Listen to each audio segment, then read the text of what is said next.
E aí, gente? Tudo bem? Bom, espero que vocês tenham gostado agora da sessão de entrevistas do canal, ok? Acompanha lá que vai ter mais entrevistas vindo por aí. Vamos começar direto o vídeo. Digamos que você foi chamado para fazer parte de um júri acerca de um homicídio que ocorreu há uns 5 anos atrás, tudo bem? Aí você tá lá vendo o juiz interrogando o acusado, o réu, e acontece mais ou menos assim, ó. Ordem, ordem, ordem no tribunal, ordem. Como o senhor se declara? Eu me declaro inocente, senhor meritíssimo. E a digital que está na arma, é tua? Sim, eu acredito que é, sim. E o sangue encontrado na cena do crime, tem o seu DNA? Sim, em grande parte eu acredito que é o mesmo DNA. O senhor acha então que estão armando para você ou algo do tipo? Bom, não sei se estão armando para mim. Mas o indivíduo que efetuou o disparo que está nas imagens, nas câmeras de vigilância e tudo, não é o senhor?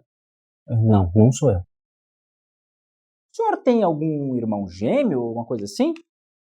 Não, também não tenho irmão gêmeo. Não. Certo. Você se lembra de ter cometido esse crime? Sim, eu me lembro de ter cometido o crime. Você está de sacanagem com a corte, né? Você está de brincadeira com a corte, né? Como não pode ser o senhor, então?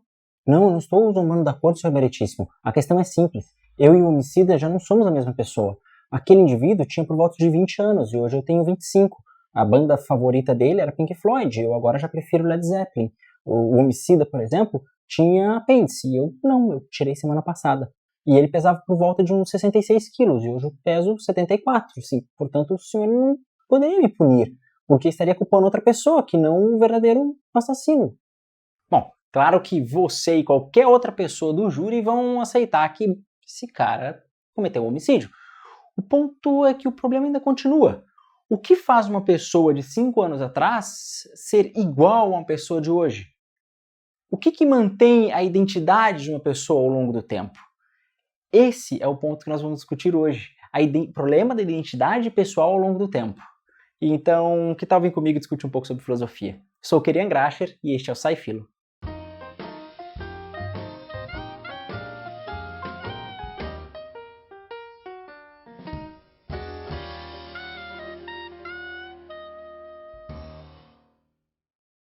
Antes de começarmos, temos que fazer uma distinção muito importante entre duas noções de identidade, que vamos chamar de identidade numérica e identidade qualitativa.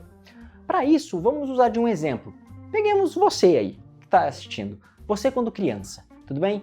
Quando você era criança, provavelmente você gostava de jujubas, você gostava de assistir Xuxa, passava a tarde inteira escutando Sandy Júnior. É, meu amigo, teu passado te condena, hein? Bom, sem problema, tá? Hoje em dia, contudo, você pode já não gostar mais de jujuba porque acha ela muito doce, talvez não assista mais Xuxa, esse tipo de coisa porque acha que é programa infantil, e não escuta mais Sandy Júnior e porque prefere rock and roll, por exemplo. Você parece que mudou ao longo do tempo. Você não é o mesmo que era quando criança. Mas o que isso quer dizer? Você não é qualitativamente idêntico àquela criança, porque você mudou fisicamente, psicologicamente. Você não tem mais as mesmas qualidades ou as mesmas propriedades que aquela criança. Mas para lá. Pensa quando a sua mãe chega na sua casa, que está com seus amigos, e ela começa a pegar os álbuns de foto, cheio das suas imagens suas lá, suas fotos, quando você é lá dançando, Sandy Júnior na tarde, eu sei, cantando. Então, passando vergonha.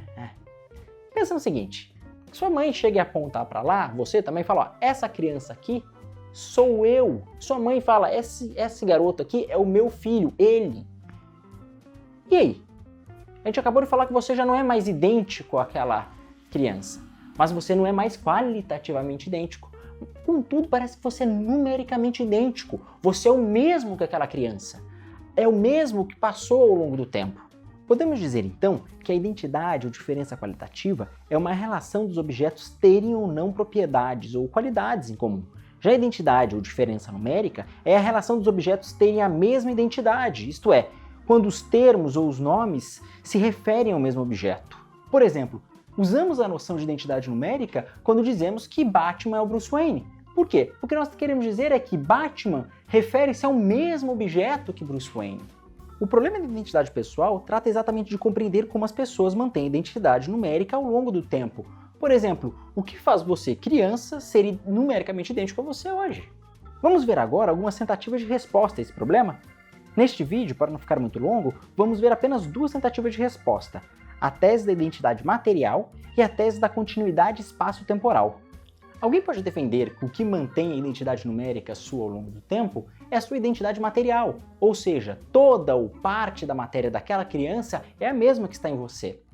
Contudo, isso vai levar a vários e vários problemas. Primeiro, vamos à tese de que a identidade material é condição necessária para a identidade pessoal ao longo do tempo.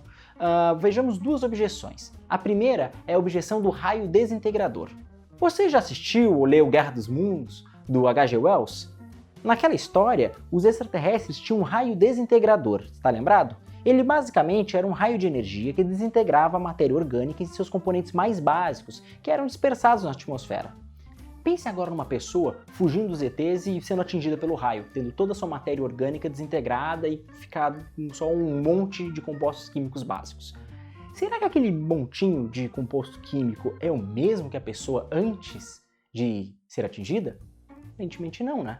Essa objeção ataca a ideia de que a identidade material é uma condição suficiente para a identidade pessoal ao longo do tempo. Porque se for uma condição suficiente, então aquela matéria, que é a mesma matéria que compôs a pessoa que estava correndo desesperada, são a mesma. Então se tem identidade material aqui e aqui, pois é a mesma matéria, então eles seriam a mesma pessoa. Mas não parece ser o caso. Aquilo ali é um monte de matéria, não é uma pessoa. A próxima tese que nós podemos analisar, então, é que a identidade material é pelo menos uma condição necessária para a identidade pessoal ao longo do tempo. Vamos ver duas objeções contra essa tese? A primeira objeção é a perda da matéria. Ao longo do tempo, nós perdemos e ganhamos matéria. Pense, por exemplo, no nosso sistema digestivo, que é um caso bem simples. Então, se você é o mesmo, se tiver a mesma matéria, toda vez que você perde parte dessa matéria, como excreção ou amputação, por exemplo, você deixaria de ser a mesma pessoa. Mas não parece que esse é o caso. Outra coisa, a cada 7 anos, mais ou menos, o nosso corpo recicla todo o nosso material orgânico, ou seja, troca as nossas células, ou pelo menos grande parte delas. E, bom, se isso acontece a cada 7 anos, e nós estamos falando de você quando criança, eu acredito que você tem mais de 7 anos, isso é o caso que você já não é mais o mesmo que aquela criança. No entanto, a gente espera que nós sejamos a mesma pessoa. Existe uma identidade material entre aquela criança e você. Então, a identidade material não parece ser tão relevante assim, né? Agora, algumas pessoas podem falar outra coisa, que não é simplesmente a matéria, mas o DNA que é uma condição importante e sim uma condição necessária para se manter. No entanto, essa tese também sofre de graves objeções. Vejamos algumas. O primeiro problema que essa tese irá enfrentar são os casos de gêmeos monozigóticos. Eles compartilham o mesmo DNA.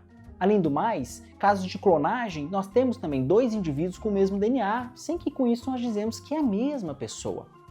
Uma outra objeção lança a luz acerca das nossas alterações genéticas, alterações do nosso DNA ao longo do tempo. O seu DNA de quando era jovem é diferente do seu DNA de hoje. De modo geral, o DNA perde telômero e informações, além de sofrer mutações ao longo do tempo. Algumas mutações genéticas, por exemplo, ocorrem por conta de raio-x, substâncias presentes no fumo, luz ultravioleta, ácido nitroso, certos corantes em alimentos, dentre outras coisas. Além do mais, ocorrem diversas mutações genéticas ao longo da nossa vida, que são responsáveis, por exemplo, pelo processo de envelhecimento. Portanto, se ter o mesmo DNA é uma condição necessária para a identidade pessoal ao longo do tempo, então você, criança, e você, adulto, já não são as mesmas pessoas. Por quê? Por causa que ocorreram mutações, ou pelo menos pequenas mutações no seu DNA, que alteraram certas características genéticas do que entre você antes e você hoje. Apelar para a identidade material não parece ser uma boa estratégia argumentativa para determinar nossa identidade pessoal. Contudo, alguém pode afirmar que existe uma continuidade espaço-temporal em nossa matéria. Para compreender o que é a continuidade espaço-temporal da matéria, pense na identidade como se fosse uma bola de futebol. Digamos que estamos olhando para 2 cenas separadas, um jogador chutando a bola e depois a bola entrando no gol. Como sabemos se é a mesma bola? Se estivermos olhando uma filmagem do gol, isso é fácil. Basta pegarmos uma filmagem com um ângulo maior que mostre tanto o jogador quanto o gol.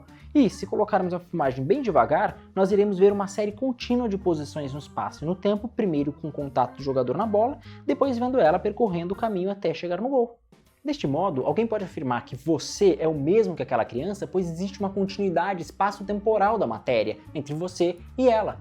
Mas nós já vimos uma objeção que vai contra isso, que é a objeção da monte de matéria e do raio desintegrador. Pense na pessoa antes de sofrer o raio e depois, aquele montinho de matéria que sobrou. Existe uma continuidade espaço-temporal da matéria entre eles, mas ainda assim nós olhamos o primeiro caso da pessoa correndo desesperada e falamos, aquilo é uma pessoa, e quando olhamos um monte de matéria nós não falamos que aquilo é a mesma pessoa. Talvez a mesma matéria, mas não a mesma pessoa. Para tentarmos solucionar o problema, talvez tenhamos que refinar a tese. Uma forma de fazermos isso é afirmar que as mudanças temporais entre o estágio anterior e o estágio posterior precisa ser gradual e que esse estado posterior precisa ser causado pelo estágio anterior. Mas agora vejamos uma outra objeção proposta pelo filósofo britânico John Locke, só que com um toque um pouco mais contemporâneo. Você já assistiu o filme Sexta-feira Muito Louca com Jamie Lee Curtis e a Lindsay Lohan? Se você não assistiu o filme, nem se dá o trabalho de procurar. Nessa história, o que acontece é que uma mãe troca de corpo com a sua filha rebelde. E essa filha rebelde, que aprontava confusões que até Deus duvida, tinha feito uma confusão lá há alguns dias e, bom, tinha saído impune. No outro dia, ela trocou de corpo com a sua mãe e no terceiro dia descobriram quem foi a pessoa culpada por aquela confusão.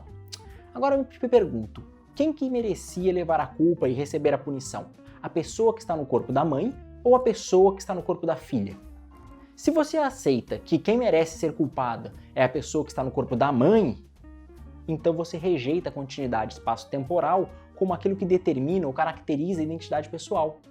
Pois se você aceitasse que a identidade pessoal é determinada pela continuidade material, espaço-temporal, então você ia encontrar um problema, porque agora você teria que dizer que quem merece levar a culpa é a pessoa que está no corpo da filha, pois a matéria da filha manteve uma continuidade no espaço e no tempo. O que aconteceu foi uma troca de corpo, uma troca de mente, talvez, ou algo do tipo. Tanto a objeção de um monte de matéria como essa objeção da troca de corpos atacam a ideia que a continuidade espaço-temporal determina a identidade pessoal. No entanto, esse caso nos ajuda a elucidar uma outra tese que tenta responder ao problema da identidade pessoal ao longo do tempo. Se você concorda que quem merece ser culpado, então, é a pessoa que está no corpo da mãe, então você rejeita que a matéria ou o corpo seja relevante para determinar a identidade pessoal.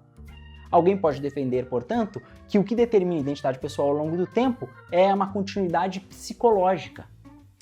A esse ponto eu não vou poder falar nesse vídeo não, que vai ficar muito extenso. Vou fazer um próximo vídeo discutindo então os problemas e a tese mesmo da continuidade psicológica. Espero que você tenha entendido qual que é o problema de identidade pessoal ao longo do tempo, tenha compreendido essas duas outras teses que podem tentar responder ao problema de identidade pessoal ao longo do tempo.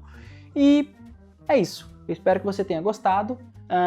Se gostou, curte, compartilha, se inscreve no canal e até a próxima.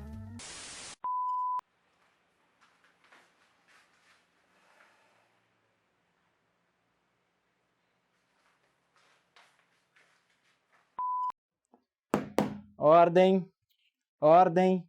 Próximo caso, senhor Mário. Chame o Mário aí. Mário? Que Mário? Aquele que te comeu atrás do armário, cara. Ordem, ordem. Próximo caso é revolta civil contra o Império. Que palhaçada. Chama esse tal de Luke Skywalker. A revolta civil, fala sério, vamos ver. Ordem, gente, ordem. Próximo caso. Comandante Data. O cara é um androide que pensa que é pessoa. É cada coisa que me aparece.